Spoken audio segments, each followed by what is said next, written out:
为9月了，温度也应该一天天往下降一降了。不曾想，有的地方已经开始下冰雹，杭州还热得和吐鲁番一样。不管天气怎么样，也抵挡不住那些不分季节就喜欢那口从天灵盖凉穿脚心冰碴子味的同学们。今天就来说一说这些自带 Let it go Let it go 冰雪氛围感的香水们。牡丹氏冷水。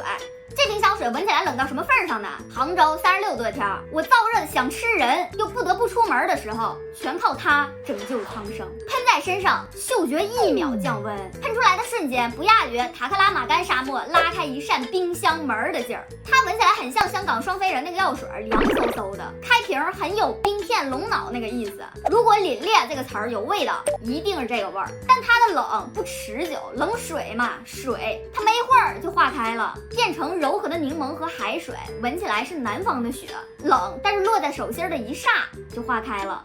卢丹氏玻璃之木，如果你觉得冷水的劲儿还不够大，那你就试试这个。冷水是临界点的冰水，那玻璃之木可就是冻得冰粒坚硬的冰锥。相比冷水，这货就冷的已经有点压抑了。在樟脑和醛的基础上，再镀上一层尖锐冰冷的金属味儿，偶尔还有铁锈似的血腥味儿时不时冒出来。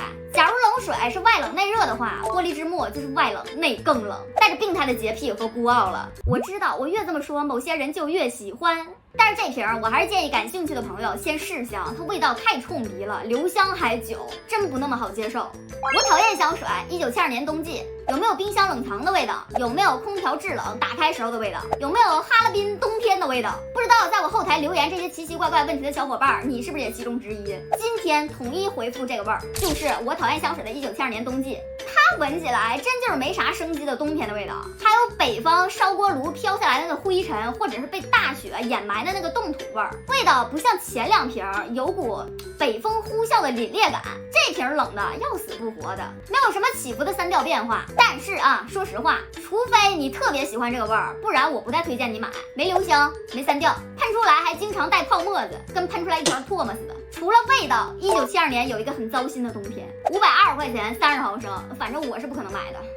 FM 冬之水，虽然名字叫冬之水，但是闻起来就完全不冷，鸢尾为主体，可能是冬天的最后一场雪吧。雪里已经能隐约闻到不远处春天温柔的花香了。它不冷，也不是很雪，它更像是冬天里一团喝在手心里的雾气。冬天的时候喷在围巾上，就很神奇的有一种在雪中看月亮的安静温柔。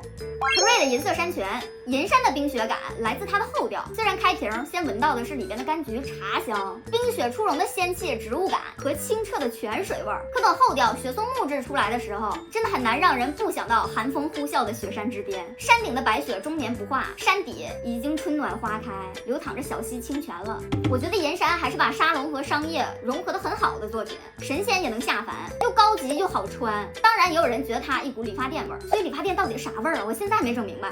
汤姆福特雪映流光，这瓶还有另外一个名字太阳雪。这支香水本身就是没有雪的味道的，是用茉莉和其他白花营造出一种雪的意境，或者说盛开在阳光下的大片白花，看起来就像雪一样。一开始闻起来是清冷的茉莉花香，然后就慢慢飘出香草的那种暖甜的奶味儿，不是很甜，柔柔的感觉，有一丁点脂粉，白花的冷感，再加上香草暖暖的阳光感。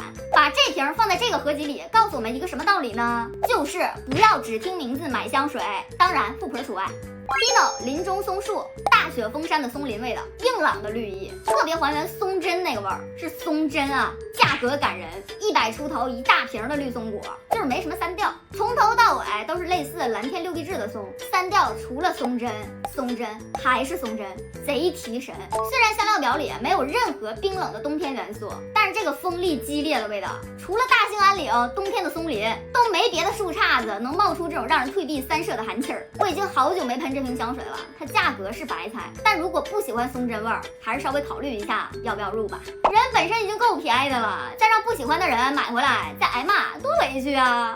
古特尔星空同样是从植物让人联想到冬天的冰雪感的。星空闻起来并不是那种夏夜里的星空，因为香水里面能闻到大片干枯的树枝和被薄荷划过的那种急促寒冷的夜风，还有干冷的草木和尘土为伴。薄荷的味道是裹着冷杉一起的，然后粉感的鸢尾和松木做衔接，凉凉的粉感和凉凉的苦之后再渐渐变暖。药感浮出，就有一种安静的树林里空气中的味道在告诉你风雪将至的感觉。星空有俩浓度，我的这瓶是 EDP 淡香精，2个浓度的版本味道还是有些区别的。EDP 淡香水薄荷味道更明显，但是减少了木质的比重，闻起来就更单薄一点，没有 EDP 淡香精闻起来这么多树。说完了，秋老虎的劲儿有没有散一些？冰雪氛围感不仅仅是薄荷，不单单是冷空气，也可能是第一场秋雨，最后一场雪。它未必凛冽，甚至可以温柔。香水真好玩，可以在不知道用什么结尾的时候这样胡说八道。